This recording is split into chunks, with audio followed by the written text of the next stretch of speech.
right, so while Cyrus and I were off watching some lame-ass ghosts, watching Awesome-ass Insidious Chapter 2. I'm sorry, I didn't mean to say that. While we were watching a different film. Well, he was being too frightened to admit it to anyone.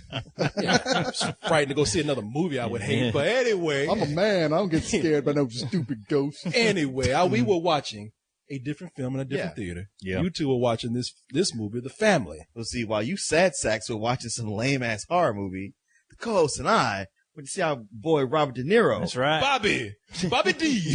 Bobby D. And a lame-ass gangster.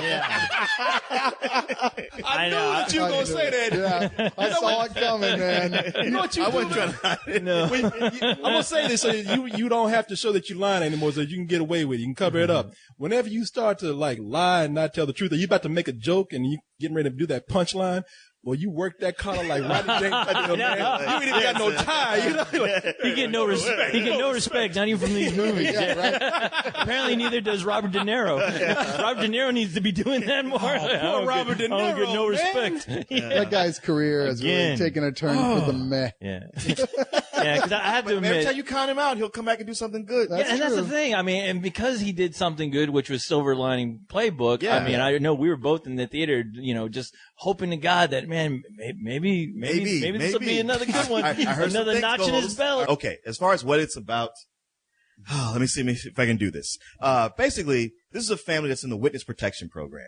Because Robert De Niro was, I don't know, he's Robert De Niro from all his gangster movies. Yeah, pretty much. He's a mob. Yeah, he's a mob guy. He's a mob guy, except that at some point he turned state's evidence, rat out his family, and now there's been a big hit on him. There's been a price on his life. It's up to $20 million now. And Tommy Lee Jones is the FBI agent who's in charge of shuttling him around. And apparently, every time they move them somewhere, they can't keep him there for long because they go back to their mob tendencies. Matter of fact, he's a guy. He's a stone psychopath, as co-host was bringing up, because it's like, okay, we're gonna put you here on the French Riviera era. Mm-hmm. Don't tell anybody your name. Stay cool. You can live here for a while. Now you go oh, maybe he gets out. He talks to people. Somebody sees him. No, it's not that. If somebody tells him something he doesn't like and he kills them. Yeah. Will murder somebody. People start disappearing around him and his family. Are we talking about innocent people? I'm talking pretty much. They've been moved to Normandy in France. Mm-hmm. And the movie starts with you kind of know the family. It's they seem like a regular family with their problems. They got 2 kids. And then a big problem they have is that, okay, French people are disrespectful to them because they're Americans. But, right off the bat, Michelle Pfeiffer, who plays his wife, she goes to a grocery store where the guy insults her. So she quietly goes to the back and sets the place on fire and walks out. She doesn't set the place on fire. Oh, she blew it up. She blows it She blows it up. Do people die?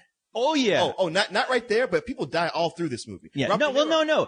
When you look at that blast going through, those people fucking died. You're right. In that building. I mean, there ain't nobody surviving that shit. Period. Yeah. Okay. When they even get to the house in the middle of the night, and the kid's like, man, I'm ready to get out of this car. It stinks like a skunk's ass. He's like, oh, it's a goddamn dog. And everybody goes in. He gets everybody. He goes back to the car and pulls out this body that he had killed and wrapped up. He tells the dog, hey, sorry, I had to blame it on you. He goes to bury it somewhere. Later, they call a plumber over, and the plumber's like, oh, I don't know. It could be your pipes. It could be the city. You call my wife. Maybe we work a deal. And because the guy is going we work some kind of deal, Robert De Niro takes a bat and just beats him. He takes him to the hospital. They show him bones are separated. Why'd you beat him to a pulp? He's the only plumber within a radius of 20 miles. But he disrespected us and he made you wait on him, honey. Jeez, honey, I survived. And the guy was trying to rip me off, so put yourself in my shoes. Well, I definitely wouldn't have beat him up.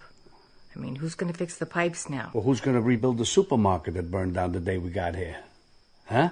So, you know what? See, that's the thing that I was wondering about this movie, because that's the gist of it. It's a family it's one of those mob fish out of water stories and that's a tricky thing, because this is a family of mob people who they can either be the nice mob people who have learned the error of their ways and are trying to move on, or they can be the crazy mob people like we have here. But these movies always want to get you to identify with them. And I don't know if the identifying part is to identify the fact that they have kids, because even the kids are fucking crazy. Yes, they are. I mean, they are fucking batshit crazy. People I'd never heard of. Seen, although the girl looks like a teenage version of Cameron Diaz. Brit Marling. See, I thought she looked exactly like Cameron Diaz. I was like, if this girl doesn't go on to be in the next Charlie's Angels movies, I'm gonna be shocked. I mean, she's super pretty, and she's got like some chops where like I can see this girl taking off with a career. And even the kid who plays the son, you know, he's like they're both really good actors, and you kind of like them at first, but they take things to such extremes, like the girl, anytime somebody messes with her, she beats the shit out of it. Like, just completely beats the shit out of them. Mob style. Yeah. Where it makes you wonder, like, were these kids in the mob too? Because the way they're beating up on these teenagers is like, they're on the verge of killing them. It's genetic co-host. Yeah. Oh, is it? Yeah. Okay. Yeah, and it's one of those things where like, okay, just having that in the movie doesn't necessarily make it bad. It all depends on how you play it. And by the way, if you want to know the kids' names, Diana Agron is the girl. Right. Yeah, and John D. Leo is the boy, yeah. But like you could make this work if there's a certain way you have to play a dark comedy like this. And this plays it completely the wrong way. Because as the two kids beat people up, they play like loud rock and roll music, almost like like it turned into a cartoon. You want to know how old you guys are? You're so old that you remember back when Luc Besson made good movies. Yeah. And see, that was my thing. Luc Besson is somebody, he's kind of hot and cold with me. And he's a director that I admire, because Luc Besson, now it's funny because you're talking about a movie that's about a bunch of crazy mob people. Is this rated R, by the way? Yeah. Oh, yeah. Oh, hell yeah. Luc Besson, I said, you know what? I want to see this guy do well, because he can go off and do rated R action movies, but then he can go and do sweet kids movies. And he still does art films sometimes, like Angel A, which I have not seen, but apparently was very well received. That was pretty recently. Well, watching this, it just seemed like it was coming from the mind of like just completely schizophrenic writer. Because I mean, that's the thing. Like, there was no reason for us to ever like this family, because how sadistic they were, especially in the beat. And because here's the thing: when they get to the violence is pure like Goodfellas violence. Yeah. Yet they'll have De Niro do some kind of snarky line. And then you'll hear that goofy comedy soundtrack kick in. Like, you're like, wow, we just saw this guy get beat to death because, sure, he was trying to get some money out of De Niro's character, yet did it justify this guy to almost get killed over some plumbing? Yeah. And you're going to throw some goofy ass music in it just to let me know I should laugh at this? Luc Besson is French. Maybe to him, this whole movie is a fuck you, America. This is what I think Americans are like. It's not, honestly, the way it starts. Not so much. Yeah, exactly. Because it starts like that, to where like all the French people are shitty to him. I mean, like they're shitty in that way that like, okay, you hear about French people being, rude and all, but you go like, there ain't no way that they are this rude to people they haven't met. It seemed like this was written by an American who really hated the fucking French. And just go, man, fuck these guys and what they stand for and what they eat, how they constantly are pissing on me about what I put in my mouth and how I live my life. Fuck them on paper. And because that's how it really felt. It felt really mean and almost cruel, to the point that every French person in here almost felt like a caricature.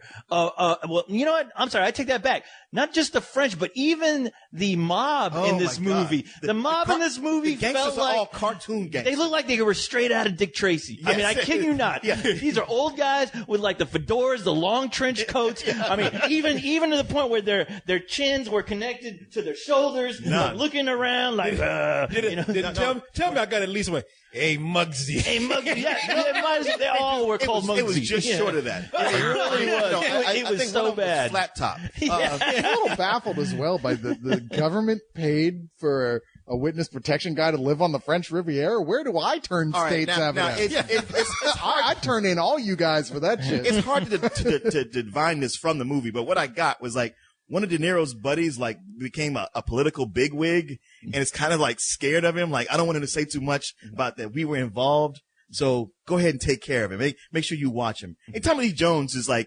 he's actually kind of good, but he's playing Tommy Lee Jones as he does. Of course, yeah. But he's got a way of delivering his lines. It's like, okay, this actually works. Like, there's a character in this that I like. Yeah, he was the one character that it felt like, you know what? I like him because he's the only one who doesn't seem like a cartoon character. Yeah. Yet I felt like I don't think this guy knows that he's in a comedy. I think he's like in a straight up mob film, you know. You still think he's in Lincoln. Yeah, really. And that's so sad because, you know, there are moments when him and De Niro are together where it's actually fun to watch. Yeah. I'm like, you know what should have been the meat of the story is those two, you know, the odd couple of the situation of a mob boss and his parole officer almost to where the funny thing is that this movie just cannot focus because when the movie opens up, it seems like you're watching a new HBO sitcom or something dealing with the mob boss. It's like you're having like a Soprano show with comedy because some of these subplots goes on so long, you're like, okay, I know the main plot where this mob is looking to kill De Niro and his family, but wow, they are really taking so damn long to get to that point where I'm like, you feel like, wow, with all these other subplots that they're throwing in, this feels like it's going to be a really long fucking movie. Everybody gets a subplot, which is drawn out and kind of end up nowhere, almost all of them. And all that makes it feel like a much longer movie than it is. Cause there was a point I was like, God damn, I've been here for 2 hours. And I looked at my watch. It was like, no, an hour and 10 minutes. Yeah, I mean, it felt like you're watching a pilot to a TV show because it felt like these stories could keep going on and on if this family's still stuck in this small little town. Yeah, it's like, okay, he's a psychopath, but no, he's a doddering old guy. It's De Niro. You love him. Now, there comes a point where he tells somebody like, I'm a writer. That's his cover. He just makes up. So now everybody in town thinks like, oh, he's a famous American writer. And they invite him to a film festival. Not a film festival. They want to show a film. They say it would mean so much to us if you could show up. And so we're going to show a masterpiece. And Tommy Lee Jones is like, don't you go. You can't go to this. He said, I already said I'm going to go. And, which I don't even understand why he's telling like, don't go. But he goes, they get there, and then the guy's like, oh, I'm so sorry. We don't have that film. It didn't come. But we do have another film we could show you.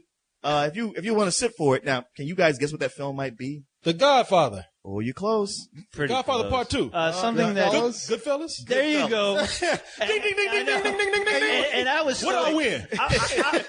I don't know about you, but as soon as he said we have another film, and I was like, please don't let it be Goodfellas. That's exactly what I thought. So then now they're playing out this whole joke of, hey, look, we got Robert De Niro in this movie, and Robert De Niro playing. And I was like, wait a minute, is this movie trying to tell me that Robert De Niro his character in this movie is actually Henry from Goodfellas? I'm like, come on, man. Do they do that thing of somebody sitting next to him like, hey, you look familiar? You know what? I bet it's on the cutting room floor, but they actually don't show any of the movie. You know what I realize here though?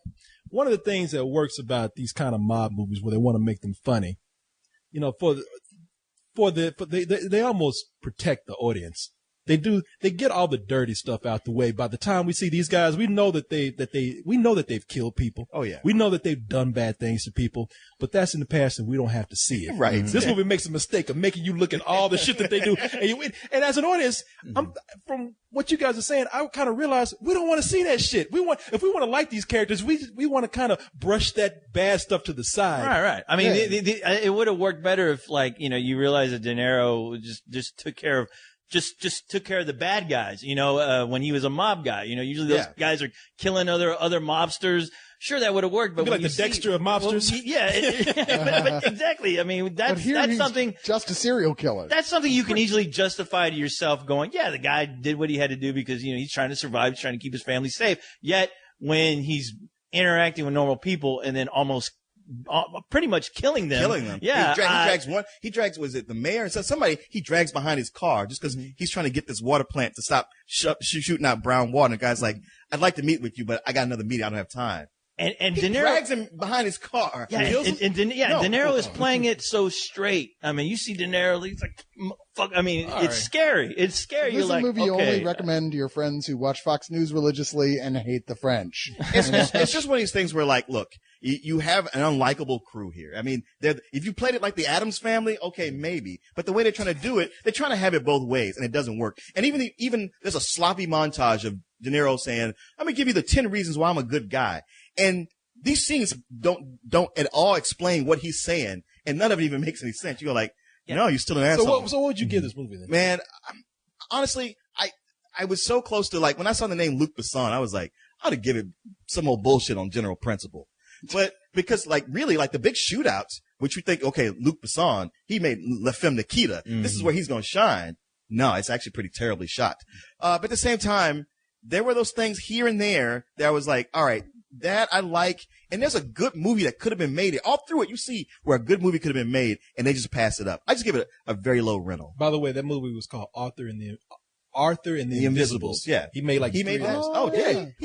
Okay. There were like 2 that he made in France that we hadn't seen. So, such a sweet guy going and making some crazy shit like this. I don't get it. Well, and neither do I. I don't like I don't get this film. Yeah, that's the thing. Yeah, I mean, besides what I said, yeah, you were expecting because of the buildup of that shootout for something to, really cool to happen. It sounded like they even brought in Hans Zimmer to come and do the music because that music turned into The Dark Knight. And I'm just like, man, this is really tense. And that whole fight scene is intense because everyone is treating it so seriously, yet it just really felt like it came out of left field because you were just thinking, wow, the tone of this entire little segment doesn't really mesh with what they've been showing us before. This is a whole other film. But you're right. It was shot really bad. I mean, I was like, yeah, this is the guy who did Le Film de Kid and The Professional out of all movies. And this guy, I guess he took The Professional, right, Leon? I guess he was on lunch break when they were doing the movie. But I don't know. I'm with you. I give it a rental. It's just too bad.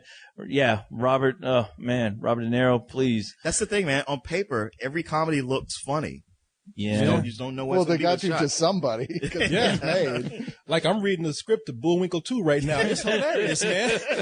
But I'm sure when Robert De Niro makes it, it's not going to be so good. Directed by Luc Besson. Directed by Luc Besson.